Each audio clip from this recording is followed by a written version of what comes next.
The vast emptiness of space surrounded the Caridian fleet. 27 ships drifted slowly, their normally bright engine lights now dim and flickering. On the command bridge of the largest vessel, the Voral, Captain Nara stared at the status reports with growing concern. "How much longer can we maintain life support?" she asked, her 4 eyes blinking in sequence, a sign of stress among her species. Officer Trell checked the figures again. 14 days at current power levels, Captain. Maybe 16 if we shut down non-essential sections. Captain Nara's gray skin paled slightly. 14 days to find a solution or watch her people, 8,000 refugees, die slowly in the cold vacuum of space. The fleet had been traveling for nearly a year, ever since their homeworld began its final death throes. They had hoped to reach the colony worlds in the Mendari system, but the unexpected gravitational anomaly had changed everything. "The engineering teams have tried everything," said Commander Vex, her second in command. "The propulsion crystals were completely shattered by the anomaly. Without them, we cannot generate the energy needed for faster-than-light travel." Nara nodded grimly. "And our distress signals?" No response, Communications Officer Zereth reported. "This sector appears uncharted. We may be the first to pass through this region." The bridge fell silent. Their situation was dire. The Caridians were not explorers but refugees, carrying what remained of their civilization after their sun had begun to expand unexpectedly. Scientists, families, artists, and workers, the last of their kind, all packed into these failing ships. "Captain," Zereth suddenly straightened at his console. "I'm detecting an unusual signal." Nara moved quickly to his station. "What kind of signal?" "It appears to be communications traffic. A lot of it. Coming from the nearby star system." Zereth's antenna twitched with excitement. The patterns suggest an advanced civilization. Hope and fear battled in Nara's mind. In their long journey, the Caridians had encountered 3 other spacefaring species. None had been friendly. The Voltar had fired upon them immediately. The Drex had demanded payment for safe passage. The Marin had simply ignored their pleas for help. "Could it be the Drex?" Commander Vex asked. Zereth shook his head. "No, the signal patterns are entirely unfamiliar. A species we haven't encountered before." Nara paced the bridge slowly. "We have no choice. Prepare the scout ship. We must investigate." 4 hours later, the fleet's fastest remaining vessel, barely larger than a shuttle, prepared to depart. Pilot Jax ran through the final checks while Science Officer Alara calibrated the sensors. "Remember," Captain Nara told them, "your mission is reconnaissance only. Determine if this species might help us, but do not reveal our full situation, unless absolutely necessary. We cannot risk another Voltar incident." Jax nodded grimly. 3 ships had been lost in that encounter. "May the stars guide you," Nara said, touching her forehead in the traditional blessing. The scout ship departed, its small engines pushing it toward the distant star. Behind it, the Caridian fleet continued to drift, their power reserves dropping with each passing hour. On the scout ship, Ilara monitored the increasing signal traffic as they approached the system. "It's remarkable," she told Jax. "The communications suggest a planet with billions of individuals. Their technology seems less advanced than ours in some ways, yet surprisingly sophisticated in others." Jax kept his focus on piloting. "Can you translate any of it?" "Not yet. Their language patterns are unlike anything in our databases, but I'm detecting regular space traffic in the system. This species has definitely achieved spaceflight." 3 days later, they reached the outer edges of the star system. 8 planets orbited the yellow star, but it was the 3rd planet that captured their attention. Blue and green, teeming with life and artificial satellites. "Look at all those orbital structures," Ilara said in wonder.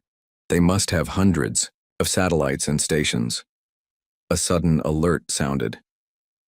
"We're being scanned," Jax reported. "Something is approaching from the 4th planet. Fast." On their view screen, a vessel appeared, sleek and white with blue markings. It was smaller than their largest ships, but clearly built for speed and maneuverability. Strange markings on its hull read, USS Dauntless. "They've detected us," Alara said unnecessarily. The alien ship adjusted its course, moving to intercept them. Jax tensed, ready to retreat. "Wait," Alara said. "They're broadcasting something." The communication system crackled with unfamiliar sounds, the alien language. Alara worked frantically at the translation matrix. I think they're greeting us," she said in surprise. The alien vessel now kept pace with them, maintaining a respectful distance. No weapons appeared to be active. "Should we respond?" Jax asked. Alara hesitated, then activated the universal greeting sequence, a mathematical pattern that any advanced species would recognize as artificial and deliberate. The response was immediate. The alien ship transmitted a similar sequence, followed by simple mathematical equations. They're establishing a communication baseline, Alara realized. They want to talk. Over the next several hours, the rudimentary communication developed. The aliens called themselves humans and their planet Earth. Their ship was part of something called United Space Fleet. "Remarkable," Alara said. "They've established a basic translation matrix in just hours. Their computational abilities are impressive." Eventually, simple messages could be exchanged. The humans requested permission to approach closer. After consulting with Captain Nara via long-range communication, Jax agreed. As the human ship drew, alongside they received a visual transmission. On their screen appeared a creature unlike any they had seen. Pinkish tan skin, only 2 eyes, and hair on top of its head. It wore a blue uniform with silver markings. "I am Captain Frank Miller, of the USS Dauntless," the creature said. The translation still rough but understandable. "On behalf of Earth, I welcome you to our solar system." Alara and Jax exchanged glances. The greeting seemed genuine, with none of the hostility they had come to expect from other species. "We are Caridians," Alara replied carefully. "I am Science. Officer Alara. We come in peace." "May I ask your purpose in our system?" Miller asked. Jax and Alara hesitated. Captain Nara had warned them to be cautious, but something about these humans seemed different. "We are scouts," Alara said finally. "Our fleet—" She stopped, unsure how much to reveal. "Your fleet?" Miller prompted. Alara took a deep breath. "Our fleet is stranded, damaged. We were passing through nearby space when we encountered an anomaly that disabled our propulsion systems." Miller's expression changed, showing what they would later learn was concern. "How many ships? How many people are affected?" 27 ships. 8,000 people, Jax said quietly. There was a brief consultation among the humans on their bridge. Then Miller faced them again. "Science Officer Alara, we would like to offer assistance. With your permission, we can rendezvous with your fleet and assess how we might help." Jax stared in disbelief. Alara's antenna quivered with surprise. "You would help us? Strangers?" she asked. Miller seemed confused by the question. "Of course, that's what people do." As the Dauntless prepared to follow them back to the stranded fleet, Alara sent an urgent message to Captain Nara. "We have made contact with a species called humans. They have offered help freely, with no demands. In all our travels, we have never encountered anything like them." The scout ship turned, leading the way back to the waiting fleet. For the first time in many months, they carried something precious with them. Hope. Captain Nara could hardly believe her eyes as the small human vessel approached her fleet. The USS Dauntless looked tiny next to the massive Caridian ships, yet it moved with confidence. On the main screen of the Voral's bridge, Captain Frank Miller's face appeared again, now speaking through a more refined translation system. "Captain Nara, we've completed our initial scans of your fleet. The damage is extensive, but we believe we can help." Nara's 4 eyes blinked in sequence as she studied the human. Their species looked so fragile. Soft skin, no protective scales or plates, only 2 eyes. Yet they had offered assistance without hesitation. "Captain Miller, we are grateful, but I must ask, what do you want in return?" Miller seemed confused by the question. We don't require payment for humanitarian aid, Captain. That's not how we operate. The Caridian officers exchanged glances. Such behavior defied everything they had experienced in their journey. I've contacted Earth Command, Miller continued. 2 engineering vessels are already en route to our position. They should arrive within 48 hours. In the meantime, we'd like to send over some supplies and technical teams to assess your most critical systems. Nara hesitated. Allowing aliens aboard their vessels went against security protocols. Commander Vex leaned close. Captain, we don't know if we can trust them, he whispered. We have little choice, she replied quietly. Our life support systems will fail long before we can repair the ships ourselves. She turned back to the screen. We accept your offer, Captain Miller. 6 hours later, the first human shuttle docked with the Voral. The airlock cycled, and 5 humans in blue uniforms stepped onto the Caridian ship. Leading them was a woman with dark hair pulled back tightly. Chief Engineer Sofia Martinez, she introduced herself, making the human gesture of extending a hand, then awkwardly pulling it back when she realized the Caridians didn't share this custom. My team is ready to begin work immediately. Nara assigned Officer Trell to escort the humans. As they walked through the ship's corridors, many Caridians stopped to stare. Few had ever seen aliens up close, and none had seen humans before. In engineering, Martinez examined the damaged propulsion crystals with growing interest. Fascinating technology, she said, scanning the shattered components. These crystals channel energy in ways our science has only theorized about. Trell watched nervously. Can you repair them? Martinez shook her head. No, we don't have the ability to recreate these. But I think we might be able to adapt some of our technology to work with your systems. While the engineers worked, another human team led by a man named Alan Reyes distributed emergency supplies to the refugee ships. They brought food synthesizers, portable power units, and medical supplies. On the smallest ship, which housed mostly families with children, a human doctor named Lisa Wright discovered something unexpected. She was treating a young Caridian with respiratory distress when she noticed the child was fascinated by her hair. Would you like to touch it? She asked gently. The child reached out tentatively, touching the strange strands. Soon, other children gathered around, their fear of the aliens forgotten. By the end of the day, Wright had Caridian children following her everywhere, asking questions about Earth and humans. Back on the Voral, Captain Miller met with Captain Nara to discuss their situation more thoroughly. Your people are refugees, Miller said. It wasn't a question. Nara nodded slowly. Our home system's star became unstable. We had very little time to evacuate. These ships carry what remains of our civilization. And your destination? The Mendari system. We believed it had planets that could support our biology. But now... She gestured helplessly at the status reports. Miller was quiet for a moment.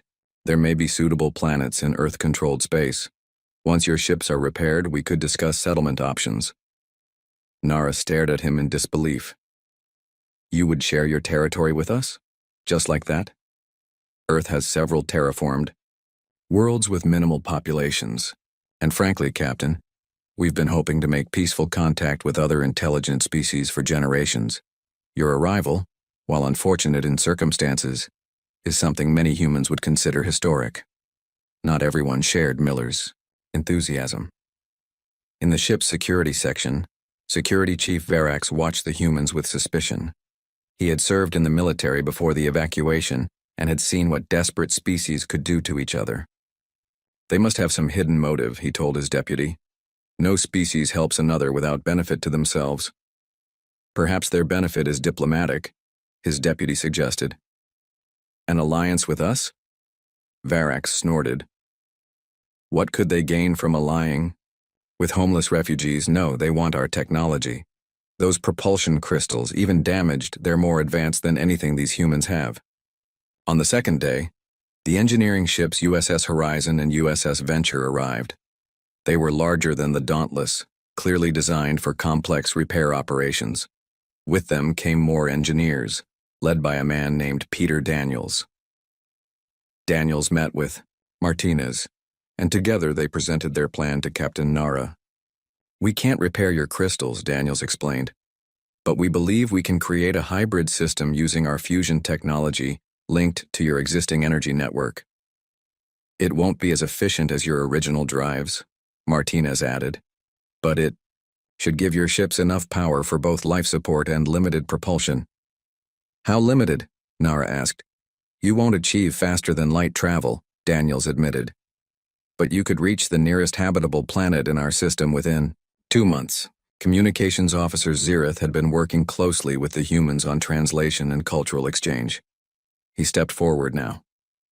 "Captain, I've been studying their star charts. They have a planet called New Terra that appears compatible with our biology. The humans have only established a small research station there. It's a terraforming project still in its early stages," Miller explained. "But the atmosphere and gravity are already within parameters that should be comfortable for your people." Commander Vex looked skeptical. "And Earth would just give us this planet?" "Not give," Miller clarified. "Share. We propose a joint colony. Your people have agricultural techniques that could be valuable on a developing world, according to what Officer Zirith has shared with us." The proposal spread quickly through the fleet. For the first time since leaving their homeworld, the refugees had real hope. Children who had known nothing but ship corridors their whole lives asked their parents what a sky looked like.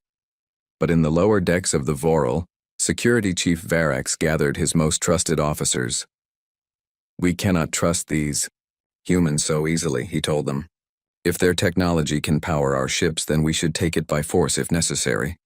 Once we have what we need, we can find our own planet, away from alien influence." One of his officers looked troubled. "But they've shown no hostility." "Not yet," Varax replied. "But history teaches us that no good comes from depending on the mercy of strangers." As work on the hybrid propulsion system continued, no one noticed Varax's officers quietly studying the human technology, making their own plans. The future of both species might depend on whose vision prevailed. Work on the hybrid propulsion system progressed quickly. The human engineers had set up a temporary workshop in the largest cargo bay of the Voral.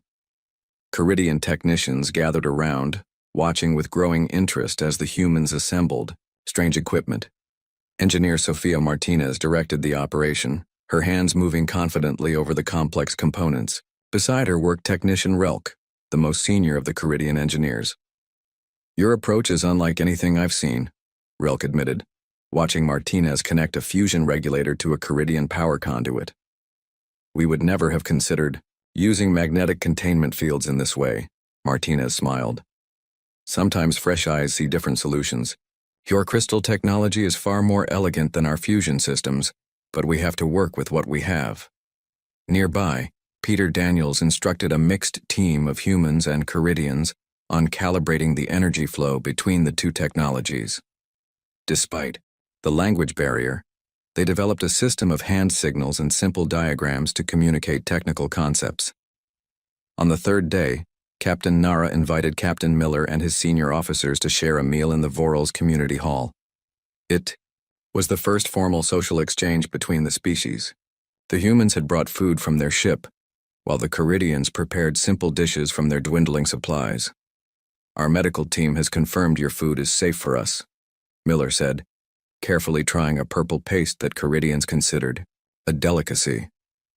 Surprisingly compatible biology. Dr. Lisa Wright sat next to a Caridian elder named Sora, who had been a teacher before the evacuation. "The children are adapting quickly to your presence," Sora told her. "They call you the soft ones because of your hair," Wright laughed. "On our world we have animals called cats with fur much softer than our hair. The children would love them." "Will there be these cats on New Terra?" asked a small voice. A young Caridian child had been listening nearby. "I don't know," Wright said kindly. "But if not, perhaps we could bring some someday." The child nodded seriously before being called away by its parent. "They have known nothing but these ships their entire lives," Sora explained sadly. "A planet, with open spaces and natural light. It is hard for them to even imagine." In another section of the hall, communications officer Zirith and the human linguist Olivia Grant were deep in conversation. They had spent days working together on improving the translation system. "Your language is fascinating," Grant told him. "The way you use tonal shifts to indicate emotional context. It's similar to some Earth languages, but much more complex." "Yet you learned it so quickly," Zirith noted. "Your species has a remarkable facility for communication." Grant shrugged. "Necessity. Earth has thousands of languages. Learning to communicate across barriers is something we've had to master." The meal was interrupted when Engineer Martinez hurried into the hall, her face glowing with excitement. She approached the captain's table. "We've done it," she announced. "The first test of the hybrid system was successful. We can begin installing the units on all ships within 2 days." A cheer went up from the assembled Caridians. For many, it was the first hopeful news in months. Security Chief Verax watched from a corner, his expression unreadable. When the celebration died down, he approached Captain Nara. "May I speak with you privately, Captain?" Nara nodded and they moved to a quiet area of the hall.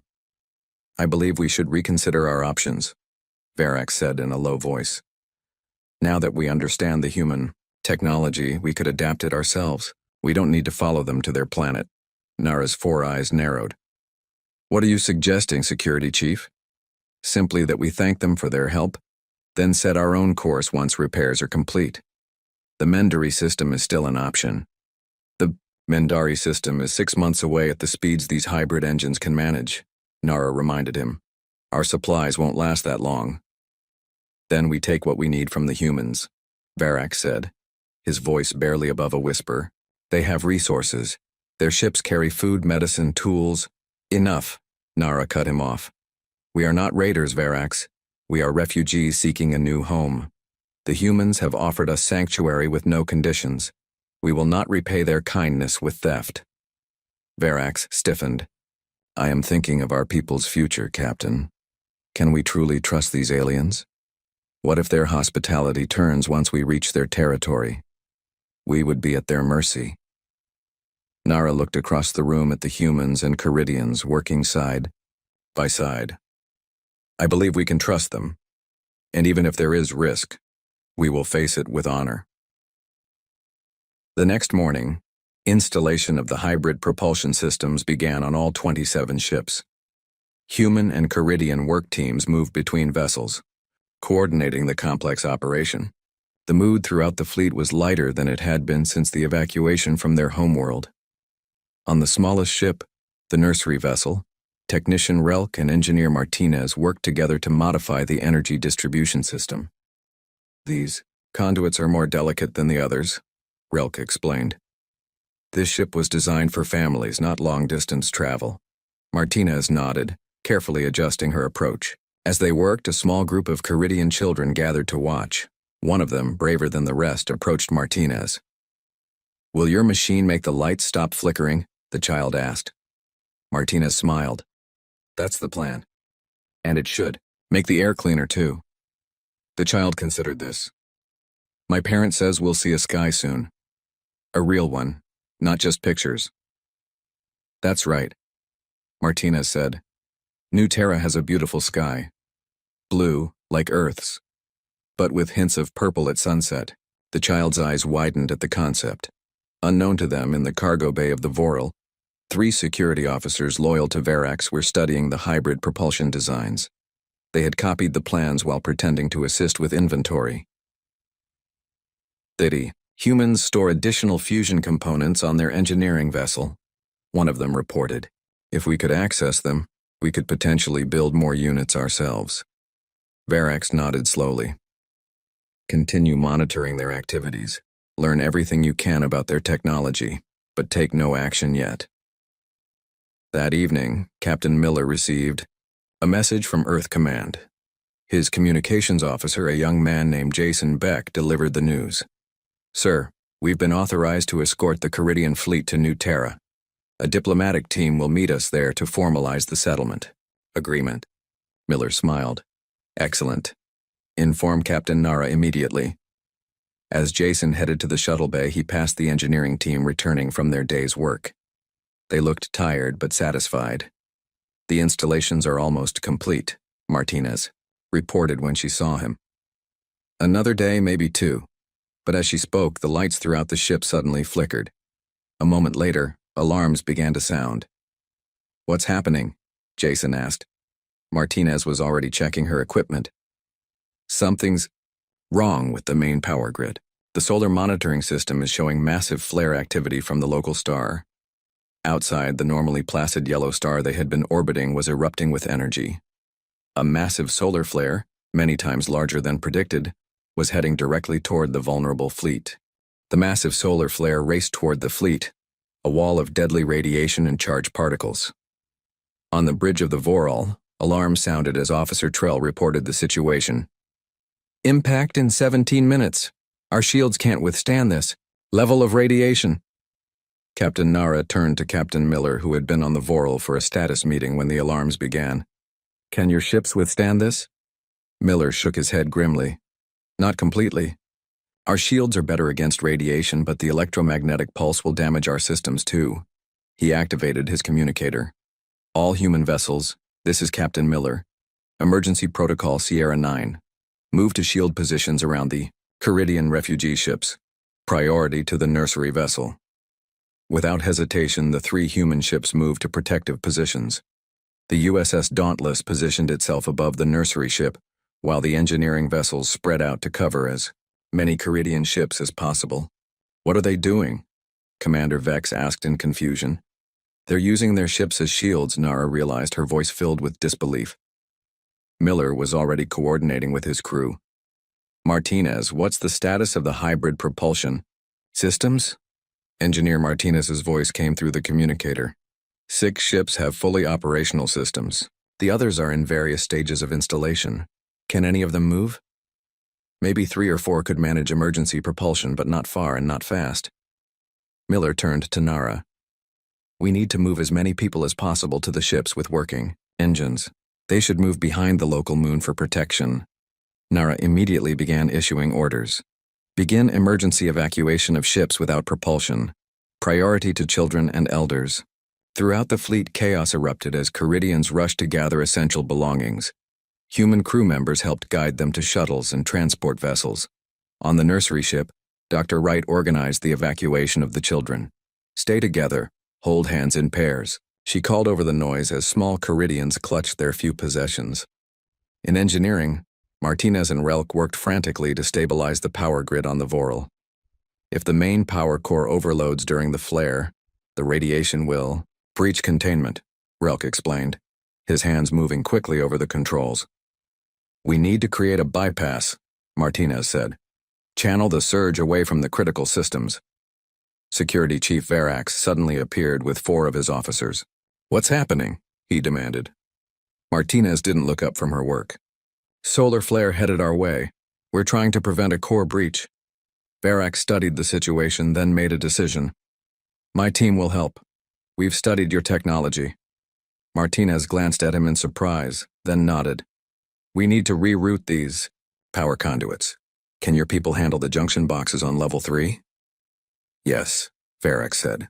"Zer and Kelv, go." 2 of his officers rushed off to help. For now, at least, their suspicions were set aside in the face of a common threat. On the bridge, the countdown continued. "Flare impact in 8 minutes, Trell announced. Communications Officer Zereth turned from his console. "Captain, I'm receiving reports that the evacuation vessels can't reach all the ships in time." Nara's heart sank. Some of her people would face the flare with minimal protection.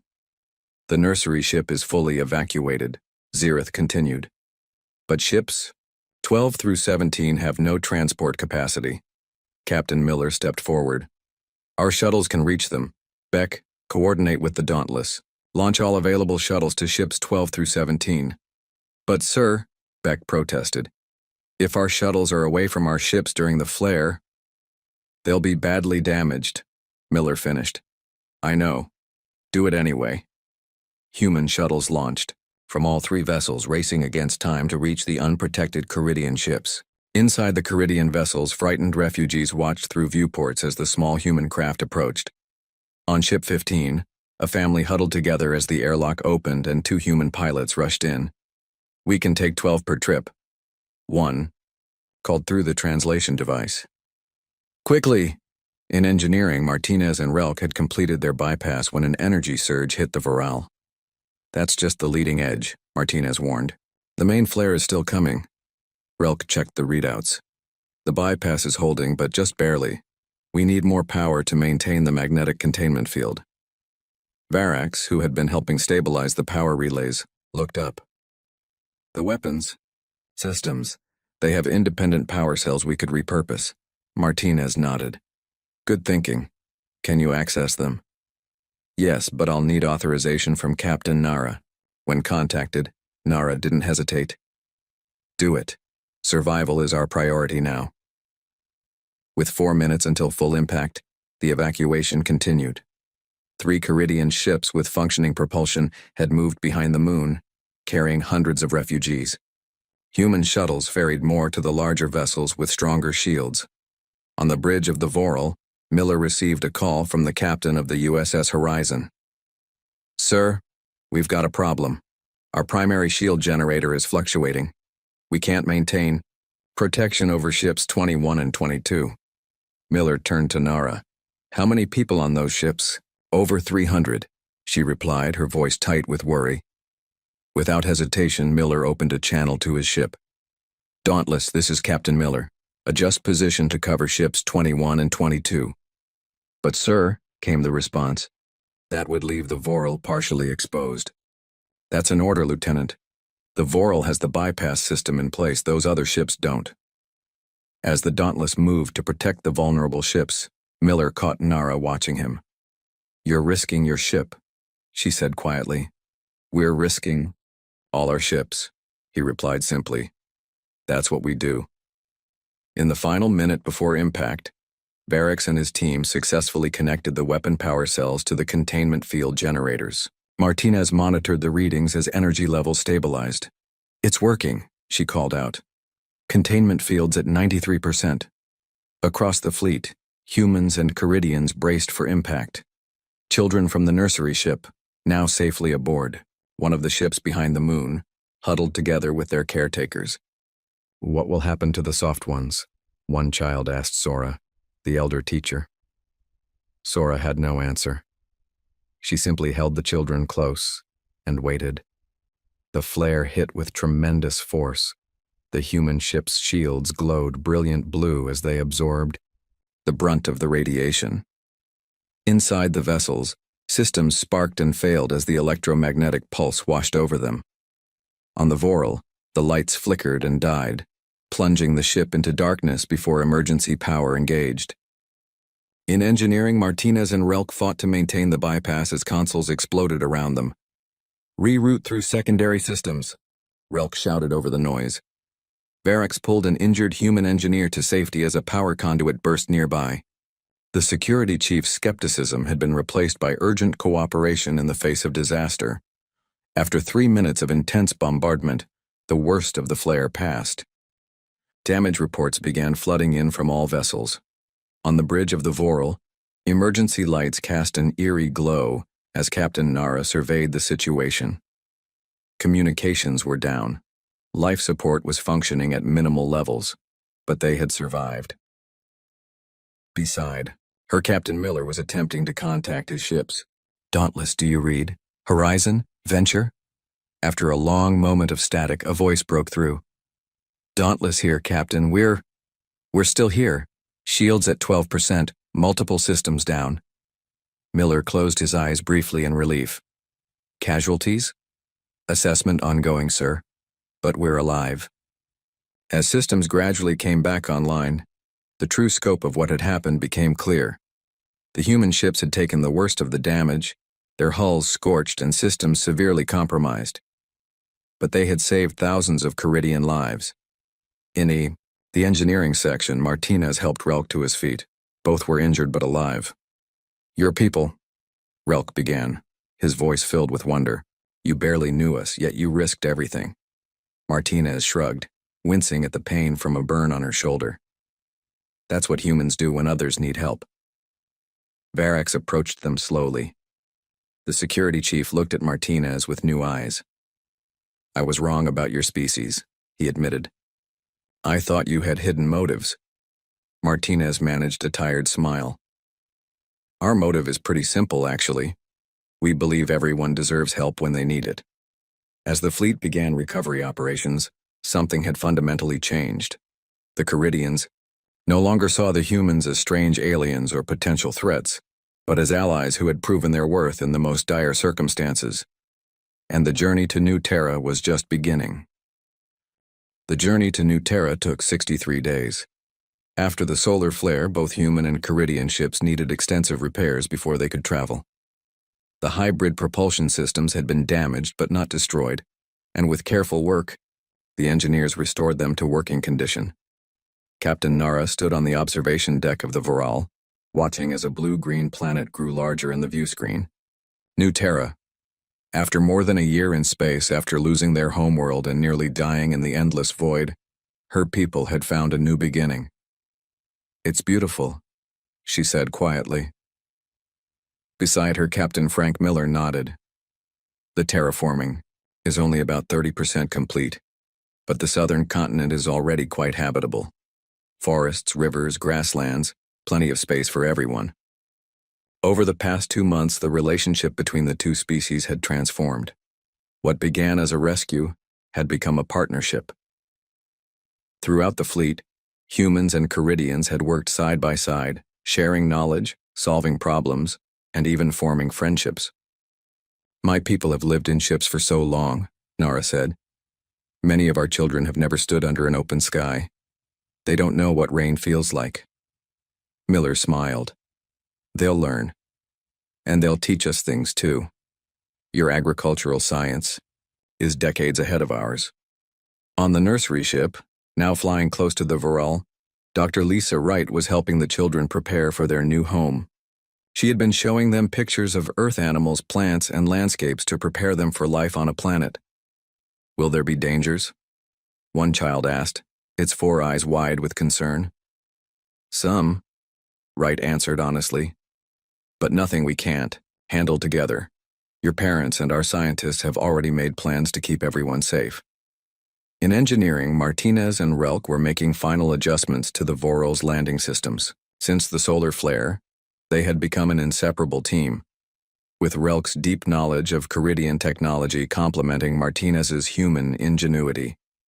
"I still can't believe you managed to convert our atmospheric entry shields to work with your technology," Relk said, shaking his head in admiration. Martinez grinned. "And I can't believe how quickly you learned our computer systems. We make a good team." Security Chief Varax entered the engineering section, nodding respectfully to both of them. The crisis had changed him profoundly. Where once he saw threats and deception, he now saw possibilities. He had become one of the strongest advocates for human-Caridian cooperation. "The landing teams are ready," he reported. "First groups will establish the base camp. Weather conditions are favorable." As New Terra filled more of the view screen, excitement spread throughout the fleet. For the humans, this was a historic moment, the first peaceful settlement with an alien species. For the Caridians, it was salvation, a second chance for their civilization. The fleet entered orbit, and the first shuttles prepared to descend. Captain Nara insisted on being among the first to land, along with a mixed group of human and Caridian specialists who would begin setting up the colony. As her shuttle broke through the cloud layer, Nara pressed her face to the window. Below, vast forests spread out in all directions, interrupted by winding rivers and open meadows. In the distance, snow-capped mountains rose against a sky tinged with purple, just as Martinez had described to the children. The shuttle touched, down in a large clearing. The door opened, and for the first time in many months, Nara felt natural gravity, breathed non-recycled air. Cautiously, she stepped onto the soil of her people's new home. The air was cooler than their homeworld had been, the gravity slightly stronger, but it felt right. Around her, humans and Caridians emerged from the shuttle, many of the Caridians hesitating before taking their first steps on planetary ground. Over the next week, more shuttles arrived, bringing people and supplies. Engineers from both species worked together to build the first structures, temporary shelters that would house everyone until permanent buildings could be constructed. Captain Miller directed the human effort, while Nara coordinated her people. They established a joint council to address the many questions of building a shared colony: land distribution, governance, resource management, and cultural integration. 2 weeks after the first landing, a special shuttle arrived. The youngest, Caridian children, those who had never known life outside the nursery ship, were finally coming to their new home. Dr. Wright and Sora, the elder teacher, had prepared them as best they could, but nothing could truly ready them for the experience. The children stepped out of the shuttle. Their reactions brought tears to many eyes. Some froze in fear at the openness, clutching each other for support. Others immediately ran forward, wanting to touch the grass, the trees, the flowing water of a nearby stream. "It's so big," one child cried, spinning in circles with arms outstretched. "Look up," another shouted, pointing at birds soaring overhead, Earth species introduced during the early terraforming. Varak stood watching the children, his usual stoic expression softened. One of the human officers, Jason Beck, from the Dauntless, approached him. "Quite a sight, isn't it?" Beck said. Varak nodded. "When we left our homeworld, I feared these children would never know anything but metal walls and artificial light. I feared our culture would die in the void of space." He turned to the human. "Your people changed everything for us." Beck shrugged. "Anyone would have helped." "No," Varak said firmly. "Not anyone. In our journey, we encountered 3 other spacefaring species. None offered aid. One attacked us. Another demanded payment we couldn't provide. The third simply ignored our distress calls." He looked back at the playing children. Only humans stopped to help strangers in need. 6 months later, the colony was thriving.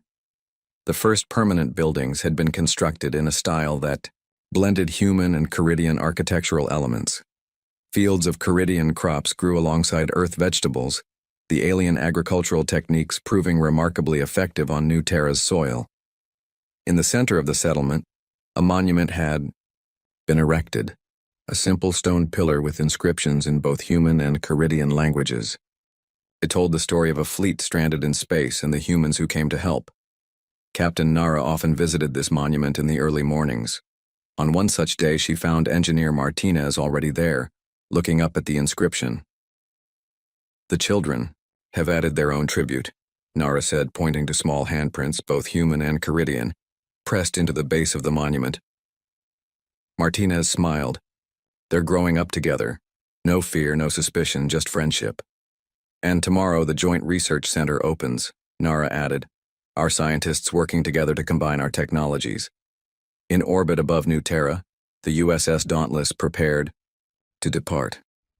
Captain Miller would return to Earth to report on the colony's progress and bring back more supplies.